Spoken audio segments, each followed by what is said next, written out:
My name's John Key. I was born in a place called Welland, Ontario. Anyone know where Welland, Ontario is? I honestly don't know why you're clapping for Welland, Ontario. I was actually born there in the 70s.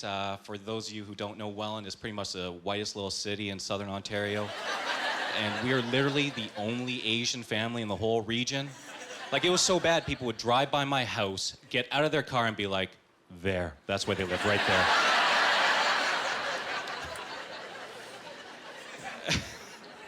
And I gotta admit, I faced a lot of racism growing up, and not that crazy stuff you see down south. The racism I faced came in like the form of questions from other kids. You know, I have kids run up to me and be like, "Hey, John, what's your real name?" "Hey, John, ching chong, what? Did I say something in Chinese?" But the one I hated the most, "Hey, John, how come my mom won't let you play with our cat?"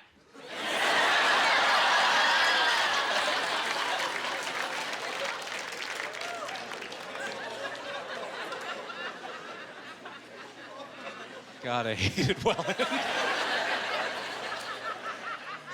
Oh, man. I got married in 2009. Yeah, got married to the love of my life. Thank you. Thank you very much. Her name's Sujin. She's the best thing that ever happened to me, but I gotta tell you, I'm already sick of her telling me... Let me finish. I'm already sick of her telling me how easy it is to be a guy. Blah, blah, blah. It's so easy being a guy. You guys have it so easy. And I can see some of your ladies' faces right now, right? I'm not saying it's not hard being a woman. I'm not. These two things are mutually exclusive. It is hard work being a man. It is. Right, guys? It's hard work, isn't it, guys?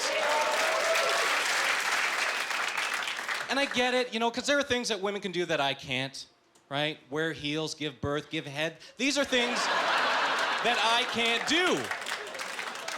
Right? But it is hard work being a guy. Because there are rules that we live by that you ladies have no idea about. Right? And one of the basic rules that we live by as guys is that you never want to be seen as a pussy in front of your boys. Oh yeah, this governs our lives. Like, ladies, have you ever been with your boyfriend and he's hanging out with his buddies and you're sitting there going, why the fuck is he always such an asshole when he's with his friends? It's because we live by this code. And I'll give you an example. Somebody tell me, who's more emotional in this world, men or women?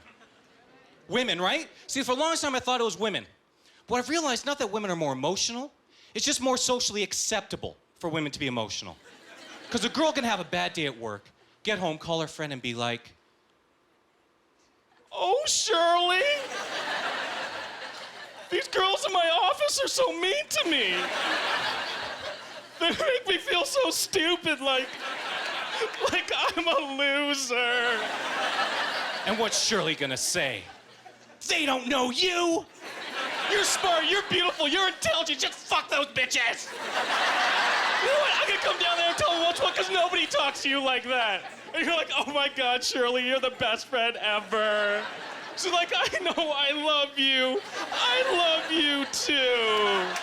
Right? Because that's what women can do. But we as guys, we can't do that.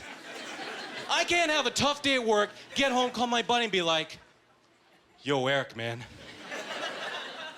God, these guys at work are so mean to me.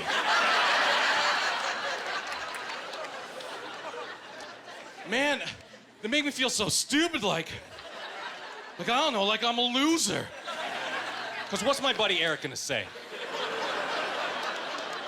You know exactly what he's gonna say. He's gonna be like, "You are a fucking loser." Right? Exactly. And be like, "And you gotta stop calling me a pussy and hang up the phone." Because that's how we are as guys. And I can't tell him I love him. Right?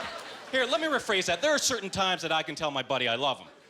Right? If he does something super awesome, like get me Super Bowl tickets, if one of us is dying, or if I'm really drunk and lonely one night, right?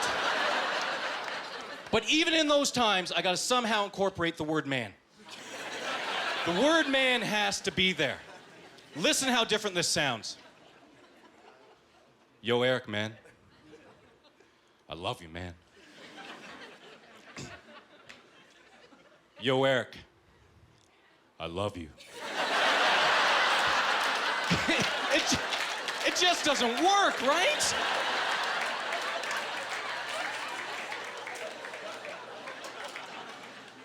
And every guy in this room knows the aisleway rule. The aisleway rule, if you're a thin aisleway, like between these chairs, or you're on a plane or a train, and you're walking up the aisleway, and you see another guy walking towards you, and you have to pass this guy, what do you do? What do you do? You turn away, right? Right? It's the ass-to-ass pass, right? Every guy knows this. You know, I turn this way. He turns this way. So when we pass each other, we pass ass to ass. But every once in a while, you get that one fucker, right? You guys know what I'm talking about. You see him coming. He acknowledges you with like a head nod. And what does he do? He gives you dick to ass. And it is the worst feeling in this world, isn't it, guys? When you're standing there helpless, and you realize that he's not turning the right way, and you start getting those butterflies in your stomach, because you know at any second you're gonna feel balls brush against your ass, but you just want to grab and be like, you know, fucking...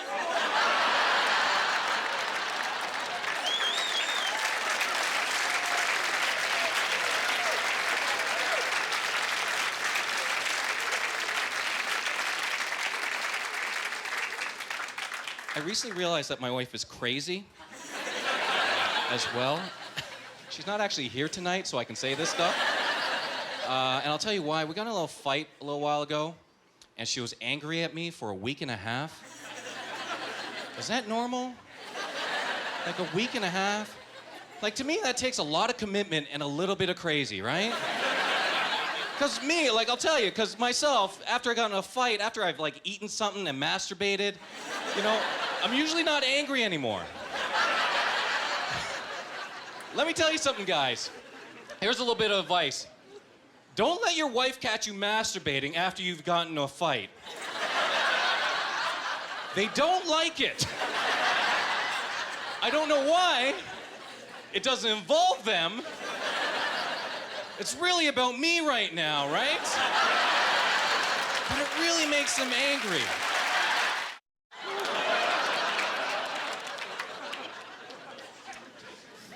I'll tell you something. You know what? You know, I love being Canadian. I love the fact that everyone in this room at one point in their life has probably tried smoking weed. Which is funny. And I'm gonna tell you about the first time I ever tried smoking it. I was 21 at the time, which is late in weed years, right? It is. Like, what age do kids start smoking weed nowadays? 12? 10? Did I hear 10? Like, what kind of problems do you have at 10 that you need to...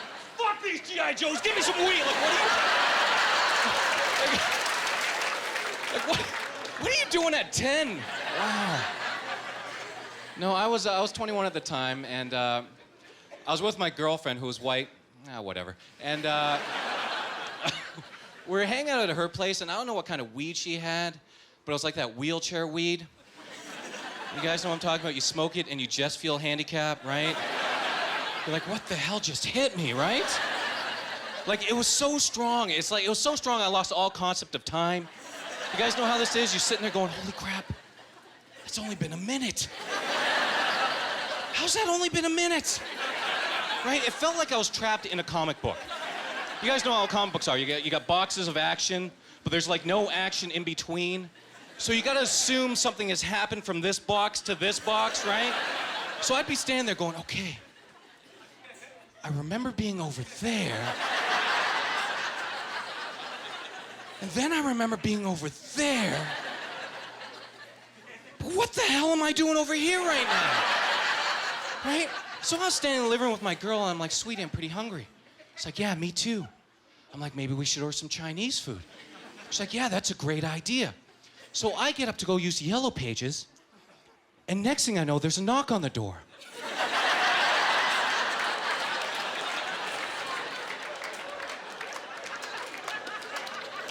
And I am scared out of my fucking mind, right? Because in my mind, I think somehow the cops know. Somehow they know, right? Maybe they were driving by, they smelt it, now they're here to arrest me. Right, so I start losing my shit. I'm like, sweetie, answer the door. She's like, no, you answer it. I'm like, answer the fucking door. She goes to the window and looks out and says, John, you should answer it. I'm like, why? It's an Asian guy. I'm like, so? She's like, well, it's your people. Now, let me tell you something. Normally that would upset me, but I was so friggin' high, I'm like, holy shit. Maybe my people need me. You know, I didn't see the bat signal. Maybe they sent an Asian guy to get me, right? Maybe they need help. So I go to the door, I'm like, what do you want? He's like, I brought you Chinese food. I'm like, holy crap, how did you know? How did you know I wanted Chinese food? Apparently, I was standing at those yellow pages for 40 fucking minutes trying to decide what I wanted to order when I had already ordered.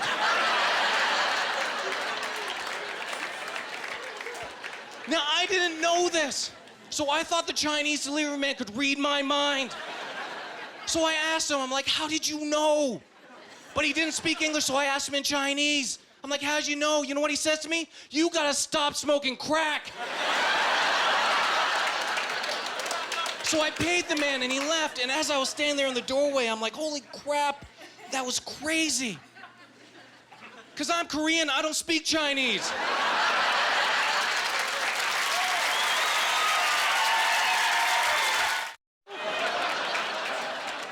I don't know what it is about guys. We get pleasure out of causing our buddies pain. There's just something about it. I don't know. I think girls are different about this.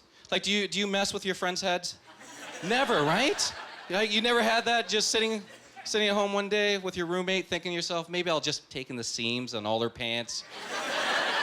You know, she comes home one day, you're like, I don't know, maybe you're just getting fatter. No? Never crossed your mind, eh? See, I think that's a guy thing. See, women don't understand this. Like we really get pleasure out of seeing our buddies suffer.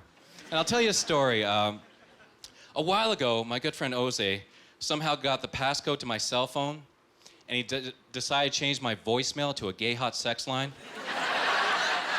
And that's pretty funny. Like, I can appreciate the humor there. But the problem was the only person to call me that day was my mom. Yeah, so... And I didn't pick up, so it went to voicemail, right? So I get this weird message from my mom. It's like, oh no, sorry. And I think something's wrong, right? Because my mom doesn't leave messages like that. My mom's the type of person I'll call, leave a 10-minute message, make me feel guilty about not calling her, right? The beep will happen, she'll get confused, call back, leave another 10-minute message, right? So I think something's wrong, so I call up my mom. I'm like, Mom, what's going on? She's like, John, are you in trouble? I'm like, no, I think I'm okay. John, do you need money? Like, well, yeah, I could always use money, Mom. But no, I think I'm okay. She's like, John, are you the gay? The gay, Mom? As if there's only one gay person, right? In this whole entire world, and she thinks it's some big game of tag, and for some reason I'm it right now, right? I'm like, no, Mom, I'm not the gay. But then I realized what Jose had done. I'm like, it's on. It is so on, right? Because like I was saying before, I can't be seen as a pussy. I have to get him back. So the next day, I get a friend of mine to call him up. Hi, Mr. Jose Cadogan? Yes. Is your girlfriend Miss Kasumi Anoda? Yes. We need you to come into the free health clinic.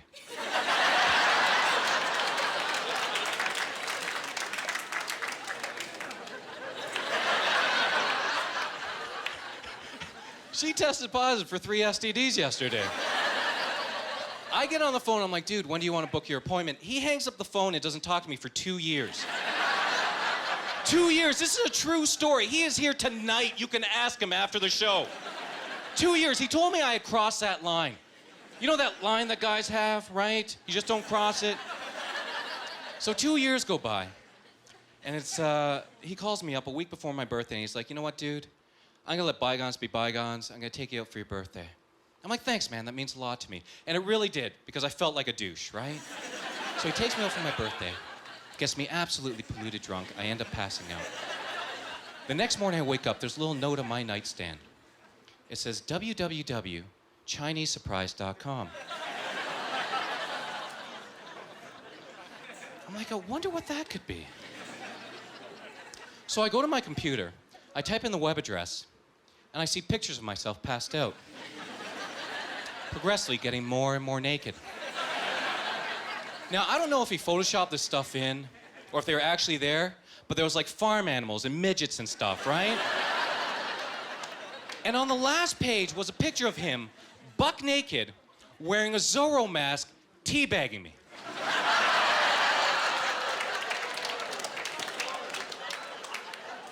Yeah, and underneath it said, surprise, you Chinese bastard. Right, which of course hurt me the most, right? Because he's my best friend and he knows I'm Korean. That's just mean, isn't it? Right, so I get a call from Jose that morning.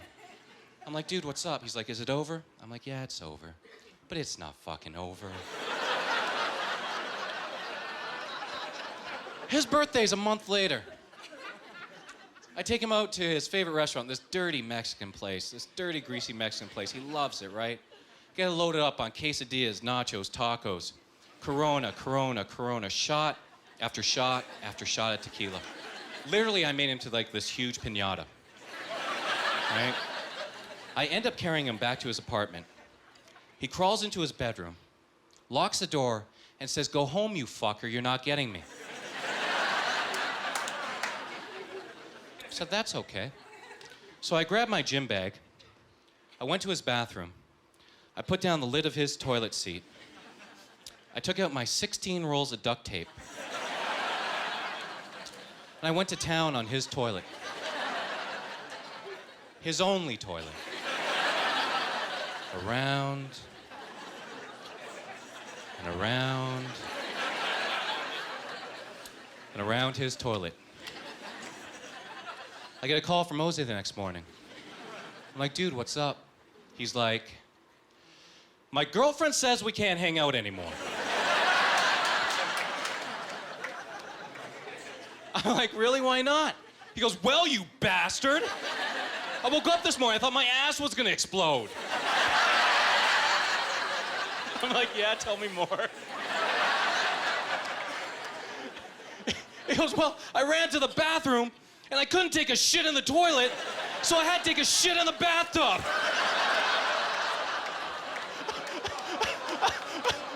I'm like, oh my God, that's awesome. Because ladies, I don't know if you understand this, there's different levels of awesome for guys, right? There's like finding money on the ground awesome, there's having sex with a hot girl awesome, and then there's having your buddy take a shit in a bathtub awesome. Right, that's just like a whole nother level of awesome, right? But then I realized something, I'm like, just wait one second. Why is your girlfriend so upset? She was taking a shower, dude. Yeah!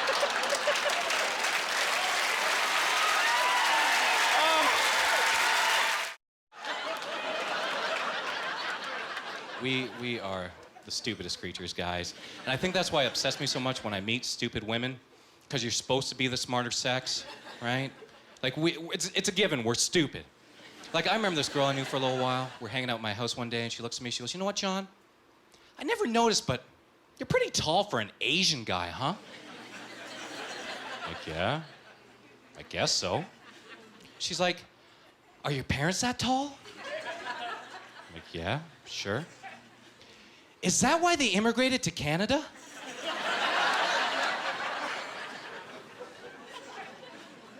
What? Because they're so tall, is that why they immigrated to Canada?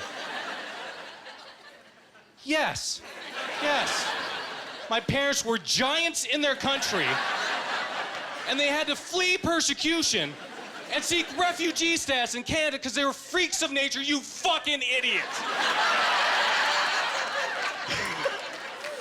Because we as guys, as stupid as we are, we got checks and balances, right? Your buddy says something stupid, you punch him, like, smarten up. He's like, ah, crap, I should get smarter.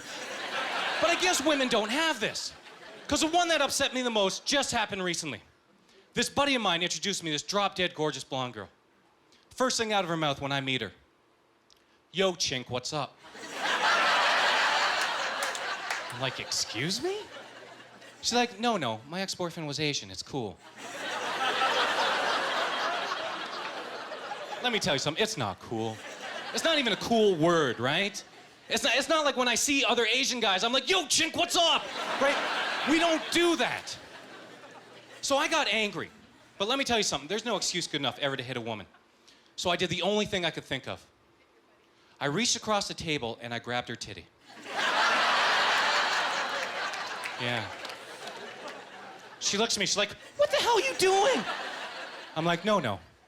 My ex-girlfriend was white, it's cool. You guys been fantastic. I'm Junkie.